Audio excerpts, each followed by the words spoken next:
Cool.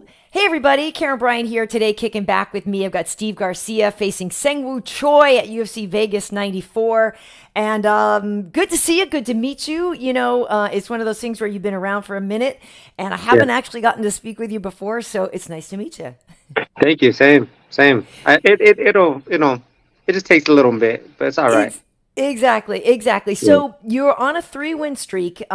Maybe people kind of, I don't want to say this is the first time they noticed you, but you came out and you blasted Chase Hooper, and that was one of those things where everyone was like, okay. Yeah. After that, you beat Shilan Norden Becky, Melquizel Costa. So you're beating names on the rise that everybody knows about. So how are we going to make it so that everybody's talking about Steve Garcia instead?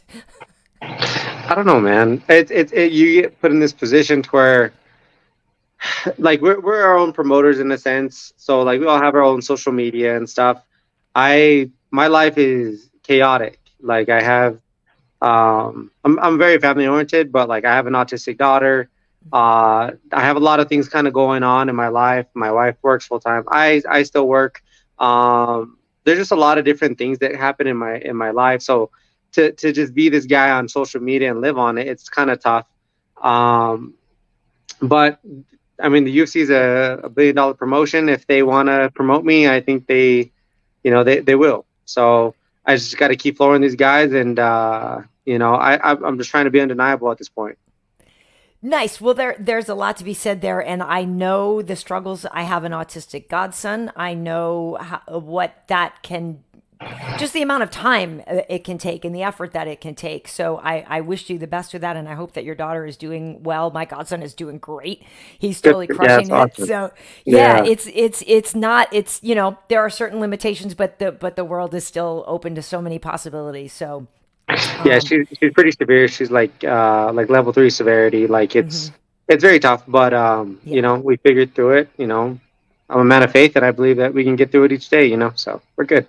Absolutely, and I wish you the best with that. Thank And you. so let's talk about the fighting though, because, yeah, social media is a thing or whatever. But at the end of the day, the fighting's going to do the talking for you, and you're out here, you're winning. So when you look at the matchup with Seung Choi, what do you think of it? He's kind of been around for a little bit. He kind of has like a little bit of a roller coaster. He wins some, he lose some, he wins some, he lose some. He just came off of a pretty good win. He looked good in it. Um, I just see like a very like he's almost like has this traditional like style to him. You know what I mean? He just likes he has this rock, he has this bounce. He loves his left hook. Everything he does is almost like textbook worthy in a sense. Hmm. So you know what, man, it's hard to fight those guys. Those guys are really good when they're. It's almost like getting back to the basics. Nothing too crazy. They just stick to what they know and they get really good at it. It's gonna be a war for sure. If there's not blood, then I don't even know if it's a fight. But yeah, man, I'm looking forward to it. Yeah, it's interesting. Sometimes on the air, will describe somebody, or I personally will say, they're like a meat and potatoes fighter, it's not a diss. It means like they're good at the basics, they're good at all the solid things you're supposed to be good at, Right, and that's, people eat well and make a healthy life off of meat and potatoes, right? for So, sure. so let's say there's that. So then, what do you do to? How do you go in there and be the gravy on the meat and potatoes instead? You know what I mean? What do you do to go in there and put your own flair on it to make sure that you're able to turn this fight to your direction? Yeah, man. Without giving away too much, you know what I mean. Just kind of just everything that we've been doing in my previous fights. You know what I mean. We just bring it. You know what I mean. Just bringing it, and just almost making it feel just uncomfortable as possible in every Mm-hmm. single scenario, every single situation. I want to feel like I'm suffocating him, and he has nowhere to go. You know what I mean. I want him to feel that like I want to show him the exit. You know what I mean, and I'll walk him there. So that's the best way I can describe it. You know what I mean. Just as long as I can do me, that'll happen. So I'm not concerned about much more than that. I mean, without, like I said, giving away too much. I'm very I pick apart my opponents pretty well. My coaches pick apart my opponents pretty well. I mean, when you have Greg and Wink in your corner, they're they're amazing at what they do, and they pick and choose what are good things to avoid or to capitalize on. So I'm blessed to have them in my corner, and I think we can get it done. I'm curious how many conspiracy theories Wink has come up with over the shooting over the weekend. 100. If you want to have a conversation with him, I guarantee he's so open to it. Because I heard about a couple yesterday and a couple, or not yesterday, this morning, and a couple on Friday. So, yeah, man, he's full of them. It's so I wouldn't funny. call him conspiracy because I mean he's in and out. There's some truths, there's some not. You know what I mean? But he's a smart guy, man. He's definitely a smart guy. Oh, he is. Oh no, and I say this because literally there was one time where Greg Jackson, Mike Winklejohn, Rashad Evans, and I are all standing around, and Greg and I just kind of stand back because Wink and Rashad get into it, and they're like doing their whole thing, and they're going, they're this, that, all the conspiracy. And Greg and I just kind of leaned back, and I was like, okay, low-key, this is like a great idea for a podcast. I was like, Rashad, and he was like, no, my God, totally. And I was like, I could totally do it. It's amazing. But, it actually brings up a funny thing that, Jackson Wink for a long time was like the dominant gym, right? And then everything kind of comes and goes in waves. We haven't heard a lot, as much about them as we did before when everybody was in action and fighting all the time and winning all the time. So for you, what has it been like? Why is that the gym that you chose? And why are those the coaches that you feel are the best equipped to take you where you want to go? Well, Jackson Link's in my backyard. I'm born and raised in Albuquerque, so that's definitely a lot easy for me. And I was here. I was in Jackson's, getting beat up by all those guys that had those names coming up. I've been doing this since I was 15. And man, I created a lot of good friendships with those guys, and I still have a lot of good friendships with those guys. It's awesome because in our gym we have like pretty much the whole, like, not the ceiling, but like at the top of the building, we have all their pictures. And I'm trying to get my name on there, you know what I mean? And my picture on there too, because that's just been a goal of mine. Just because I've looked up to those guys, so much. And I think there's a few reasons, kind of what you're seeing. It may not be as, not necessarily as relevant, but it's definitely just like taking a step down in the sense of how many fighters are generating from there. I mean, one, a lot of the people that are there are almost at the end of their careers. You know what I mean? We just saw Michelle just kind of say her goodbyes, which, tore me apart. But she's such a great girl. She's awesome. She's a leader in the gym. She's always bringing like a good vibe to the gym and stuff. So just stuff like that. We have Holly, and she's honestly just like that too. So it's nice having her in the gym as well. And she knows that, it might be a little bit closer to the end for her as well. She's a killer, man. At the end of the day, are you kidding? She's giving me a couple black eyes, and people like, bro, like, girl gave you black eye. I'm like, go spar with Holly. I promise you. I was like, go, go a couple rounds. She'll let you know. Yeah. But no, she's amazing and stuff. And then we had Carlos who left, and then John Jones. He's still around, but I don't know how many fights that guy has left in the tank, and all these guys that I train with, John Dotson and everybody that they were like there with me, Landon Venata, Diego Brendow still trains with me, but like I still have all these guys that are around that have been around, and we cross paths so many times. We'll cross train and stuff, so they're all still around. They're still like relevant and stuff, but it's just now that MMA's become kind of more. Back in the day, like Greg and Wink were just so like they were the coaches that mainly knew, and now that like MMA has progressed and has evolved, you have those fighters with it. So like you don't have to only come to Albuquerque, New Mexico to get the best work in. Everybody's getting so knowledgeable now. And you can find a gym almost in any corner of any state and really get some good work in. You know what I mean? And I mean I'm not trying to like talk too bad about my state, but my state is not the best state to like really bring a family over. We're like number one in like poverty, we're number one in crime, we're number one in a lot terrible schools. Like we're not very we're just a rugged state, I could say. You know what I mean? And it makes good for fighters. You know what I mean? That's why you saw so many come from Albuquerque, and they're my people. I love them to death. You know what I mean? But don't look at them too long, or else you might end up in a scrap. That's just how Or you how might it be is. loving them to death. Yeah, exactly. Like that might be it. Yeah. So I mean, there's just pros and cons being in the Yeah. state, and I'm not too much into all the politics and stuff like Hmm. that, but I know it has something to do with that, and I wouldn't Yeah. blame a really really talented athlete coming to Albuquerque and like risking his family coming to a state like mine and having to deal with some of those things, those issues. I'm not saying that Yeah. we're trash, but it's you're gonna have to search around, find the good neighborhoods, come have a Hmm. conversation with me, and I'll help you out.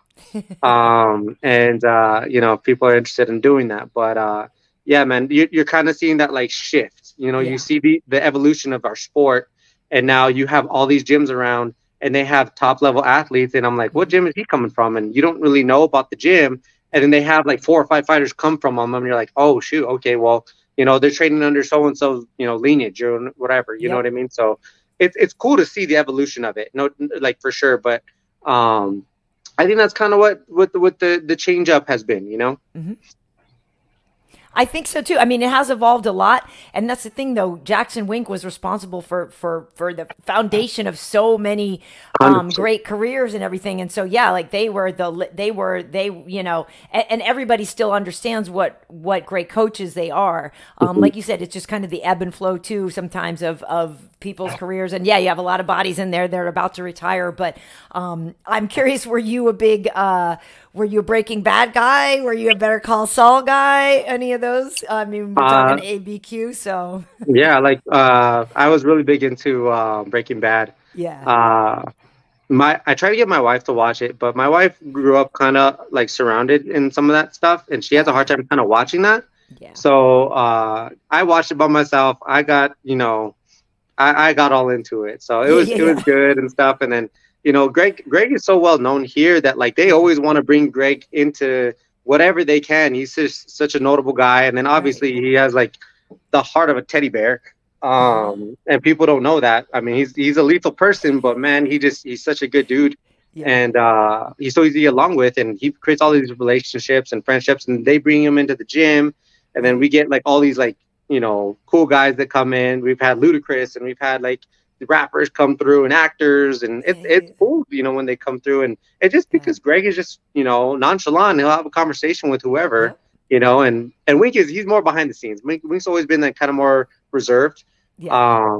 But when you have conversations with them, they know what they're talking about, especially when it comes to the fight game. Like, Hmm. I'll ask them, it's funny because like we'll have conversations. I'm like, hey, coach, you watch the fight? He's like, were you on the TV? And I was like, no. And he says, Dad, I didn't watch it. And I was like, okay. He said, you know how many fights I've watched and cornered? And Yeah. he's like, over 1,000 fights. I was like, there's thousands and thousands of fights and corners. I've sat and watched. He says, I know what it's like. I know what happens. He says, when you have a matchup, I'm gonna watch all that I need to watch, and that's all I need to see. And I was like, okay, coach. And I trust him. And man, it's been paying off for me. And I have I feel like I have like a third arm in there, with Hmm. them kind of just telling me like what to do. And I've never seen a duo between Wink and Greg ever in my life. They know how to work a corner so well. It's weird because sometimes you have like it can be a little chaotic in the corner sometimes, but man, like they just know how to like really, really give each other their space when it's needed, or like their turn. You know what I mean? Yes. So they mesh so well, and I can see why they've been the icons that they've been in this sport. I love it. I remember being in Brazil years and years ago, Greg. We were out and we went shopping. I went shopping. I think Gilbert Burns took us shopping to like a mall, Oh, wow. some Yeah. outdoor thing somewhere with Greg. But yeah, no, they've both always been great guys. And I have to ask though, your way into the UFC was kind of funky, right? You were on Contender and you won your fight, but you didn't get a contract. And you went to LFA, but then you get called up to come right into the UFC, right? So, was that the type of thing where you were disheartened being that close and getting the win on Contender? Did you assume that you would get signed? Like, what was that like for you? Because so many people have come through that. But we've heard some interesting stories of multiple efforts there or whatever. And I'm just curious what your take was. So when I went on the Contender Series, I took that like on a short notice in a sense, Yeah. and then my opponent was like my third replacement. It was kind of just crazy. Yeah. I missed weight by like a pound or two or something like Oh, that, and okay. that's why I didn't get the contract. Right. Okay. But I was obviously anytime you win a fight, you're in good spirits, you're happy about it. And I was just happy that like I was in front of the people that matter, like Hmm. Dana and Sean and Yeah. Mick and stuff, and they saw what I bring to the table, and they acknowledged it, and I was very appreciative of that. And then after Hmm. the fact, there was an opening in like China the following week if I wanted to Yeah. fight, and so it almost kind of gave me like hope that there would be another opportunity down the road. So like I was still hopeful. And then I have a great management team with Iridium and Jason House, and they took care of me, and I didn't know, I can't remember exactly how it went down, but we got the Hmm. fight with Chepe Mariscal, and we ended up fighting. I won that like a Hmm. second round TKO, and then they needed someone to fight Luis Pena on like a 4 day notice. Yeah. So I got the call up, and that's how that happened. And it was like right before COVID like was a thing. So Hmm. um, I guess it kind of dodged a little bit of a bullet there, but Yeah. yeah, it was just kind of how it played out. So I was actually scheduled to fight for the LFA title before that. Yeah. So I'm blessed, and I just ran with it, man. I ran with Cool. it, and I'm blessed to be in the UFC, and we're winning. So that's good. Nice. I love it. All right. Well, so as we get ready for this fight with Seung Choi, I'll be working this fight. And for those who haven't seen you, or for those, or and for my own, sense of how you want to be sold, when we're talking about you, when we're hyping everybody up, what kind of fighter do you want us to say Steve Garcia is? I bring it, man. I bring it. Like I thought chingazos, man. They're flying, man. I hit you hard.